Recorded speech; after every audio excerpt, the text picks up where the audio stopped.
बता दी नहीं करते जब। दोस्तों नमस्कार। आज हमारे धरने का 24वां दिन है और जो धरना स्थल है, लोग कुछ भाई चाह रहे थे कि हम एक छोटी सी वीडियो बनाएं कि धरना स्थल कैसे क्या क्या हम चल कर रहे हैं। तो ये इस तरफ एक रोड है, लोग कुछ भाई इस तरफ दिखाइए। ये रोड जो ये सामने मेन बिल्डिंग्स हैं, सारा इसमें secondary education, elementary education, HSSC, इन सारी बिल्डिंग्स के पीछे धरना स्थल बना रखा है ताकि किसी को कुछ दिखे ना। और ये इन बिल्डिंग्स के पीछे वाला रोड है, यहाँ से धरना स्थल की एंट्री होती है। एंट्री होते ही आपको ये ढांडा साहब दिखेंगे, हमारे एजुकेशन मिनिस्टर हैं। और आलोक वर्मा जी जो HPSC चेयरमैन हैं, वो कह रहे हैं कि हरियाणा के यूनिवर्सिटीज में पढ़ाया नहीं जाता, ढंग से लिखना नहीं सिखाया जाता। वो डायरेक्ट हरियाणा के एजुकेशन सिस्टम को क्वेश्चन कर रहे हैं। और हमारे ढांडा साहब मुस्कुरा रहे हैं, बोल नहीं रहे हैं, हंस रहे हैं, खुश हैं इस बात पे कि हरियाणा की यूनिवर्सिटीज में पढ़ना लिखना नहीं सिखाया जा रहा। बहुत दुख की बात है, लेकिन ढांडा साहब खुश हैं, पता नहीं क्यों नहीं बोल रहे। और ये आपको इस तरफ हमारा टेंट दिख रहा होगा, ये कुछ बच्चे हैं, एक बच्चे कपड़े धो रहे हैं यहाँ पे।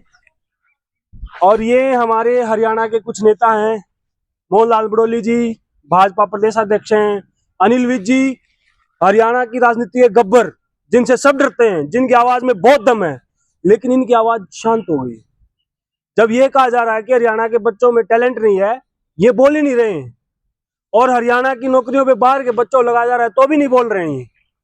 बच्चों की पोस्ट खाली छोड़ी जा रही है, पता नहीं गब्बर जी को क्या हो गया। तो गब्बर जी तक आप हमारी आवाज, हमारी बात जरूर पहुंचाएं कि प्लीज गब्बर जी आप बोलिए। अरविंद शर्मा जी हैं, गोहाना से विधायक हैं, अरविंद शर्मा जी भी चुप हैं। श्रुति चौधरी जी हैं, दबंग लेडी, बहुत ऊंची आवाज है इनकी, लेकिन पता नहीं इनकी आवाज को क्या हो गया, गला खराब हो गया, क्या हो गया है। तो ये फ्लैक्स है, हरियाणा के युवाओं की नौकरी बाहर वालों को दी जा रही है और हमारे नेता लोग चुप हैं। और ये डाटा है दोस्तों, ये फ्लैक्स है, ये डाटा है। पिछले 6 साल में आलोक वर्मा जी ने जो जो फूल खिलाए हैं हरियाणा की बगिया में, वो सारे फूलों की लिस्ट है कि किस किस भर्ती में कितनी कितनी पोस्ट खाली छोड़ी गई हैं। जनरल कैटेगरी की, रिजर्व कैटेगरी की, सबकी पोस्ट खाली छोड़ी जा रही है। और दोस्तों ये एक फ्लैक्स यहाँ पे लगा हुआ है। पहली बार हरियाणा के इतिहास में ऐसा हुआ है कि हरियाणा को पिछड़े CM मिले हैं। और ये भी हरियाणा के इतिहास में पहली बार हुआ है कि पिछड़ों की पोस्ट खाली जा रही है। हरियाणा के इतिहास में एक और महान परिघटना घटित हुई हरियाणा के राजनीतिक और सामाजिक इतिहास में। बेदी जी ने जोरों शोरों से ताकत लगा के, दम लगा के, मतलब पूरी ताकत लगा के हरियाणा में पहली बार DSC लागू हुआ। उसका श्रेय बेदी जी को जाता है। हरियाणा के जो DSC समाज ने सालों से संघर्ष किया, मतलब दशकों से जो संघर्ष कर रहा था DSC समाज DSC लेने के लिए, उसके संघर्ष का श्रेय भी बेदी जी को जाता है। अकेले बेदी जी हैं कि यही DSC लेके आए हैं, लेकिन बेदी जी सामाजिक न्याय मंत्री हैं। सामाजिक न्याय मंत्री मतलब समाज में हरियाणा के अंदर जो भी सामाजिक अन्याय हो रहा है उसकी देख रेख का सारा काम सामाजिक न्याय मंत्री जी का है। और सामाजिक न्याय मंत्री जी खुश हैं, पोस्ट खाली रह रही हैं, सामाजिक न्याय की धज्जियां उड़ाई जा रही हैं, सामाजिक न्याय पे तलवारें चल रही हैं, आरक्षण की हत्या हो रही है, और सामाजिक न्याय मंत्री जी मस्त हैं, हंस रहे हैं। सामाजिक न्याय मंत्री जी को लग रहा है कि जब 35% नहीं लेके आए तो कैसे लग सकते, पहले क्यों नहीं बोले। इनको सामाजिक न्याय मंत्री को समझ में नहीं आ रहा जिस 35% सामाजिक अन्याय के लिए लेके आया गया है।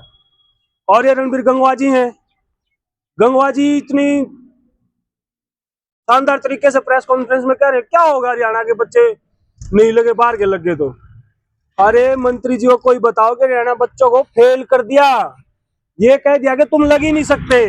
जो बच्चे 10-10 साल से तैयारी कर रहे हैं मंत्री जी, उनको ये कहा जा रहा है कि तुम लग ही नहीं सकते। इनको बात ही नहीं समझ में आ रही अभी तक हम क्या रहे हैं। और बेदी जी को बात समझ में आई हुई है, इस चीज के लिए बेदी जी को हम थैंक्स कहना चाहेंगे। बेदी जी पहली मुलाकात में हमारी बात समझ गए थे।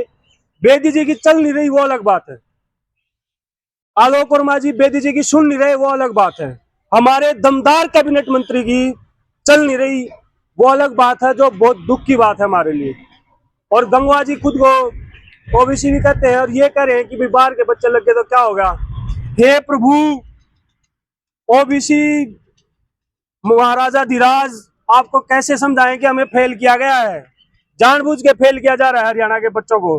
बाहर के बच्चों को ज्यादा लगाया जा रहा है, हरियाणा के बच्चे थोड़े से दिखाने के लिए, देखो ये किसान का बेटा है, मजदूर का बेटा लग गया, बस दिखाने के लिए। ऐसा नहीं कि लगाए नहीं जा रहे, लगाए जा रहे हैं दिखाने के लिए।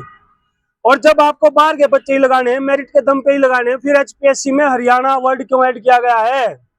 उसको यूनियन पब्लिक सर्विस कमीशन बना दो आप, कि भाई हम तो पूरे देश से बच्चों को लगाएंगे, हरियाणा के बच्चों को नहीं लगाएंगे, हम तो पूरे देश की मेरिट को ध्यान में रखेंगे। तो फिर ठीक है, एचपीएससी को ताला लगा दो, या तो इसको बिहार पब्लिक सर्विस कमीशन नाम रख दो, या यूनियन पब्लिक सर्विस कमीशन को ठेका दे दो इसका।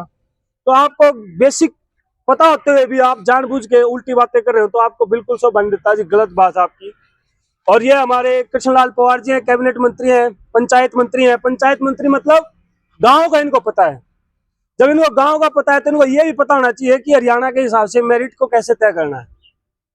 हरियाणा के गांव के बच्चे फेल कर दिए गए हैं मंत्री साहब, उनको आने नहीं दिया जा रहा। तो आप पता नहीं कब जागोगे। फिलहाल आपका ऑपरेशन हो रखा था, पैर खराब है, मुझके लिए दुआ करते हैं कि आप जल्दी सेहतयाब हो, और जल्दी सेहतयाब होकर हमारे धरने में पहुंचे, हमारे हक में आप आवाज उठाएंगे, ऐसी आपसे उम्मीद है। और जो आप बात करते होगे बाबा साहब की, गुरु रविदास की, गुरु कबीर की, उनकी जैसी बेबाक मन अपने अंदर लेके आओ, अगर आप बोलोगे, हमें पूरी उम्मीद आपसे, बाकी समय बताएगा। तो एक फ्लैक्स ये है दोस्तों, और ये दूर तक आप देख सकते हो हरी घास है, ये धरना स्थल है। यही धरना स्थल अलॉट कर रखा है पंचकुला में। पंचकुला में कोई भी आएगा तो सिर्फ यही स्थल है जहाँ पे आप धरना दे सकते हो।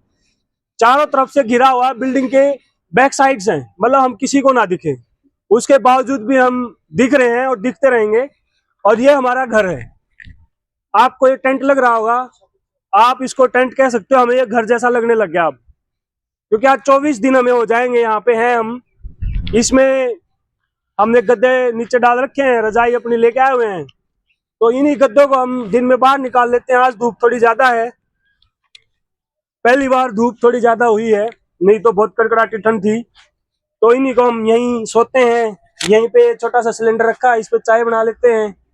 ये कप वगैरह ये साथी जो अलग अलग दिन आते रहते हैं, कुछ साथी लेके आ रहे हैं, पानी की बोतलें मंगवानी पड़ रही हैं, और इसमें कुछ हल्का फुल्का खाने का है, नमकीन वगैरह। ये इस तरफ रजाई है।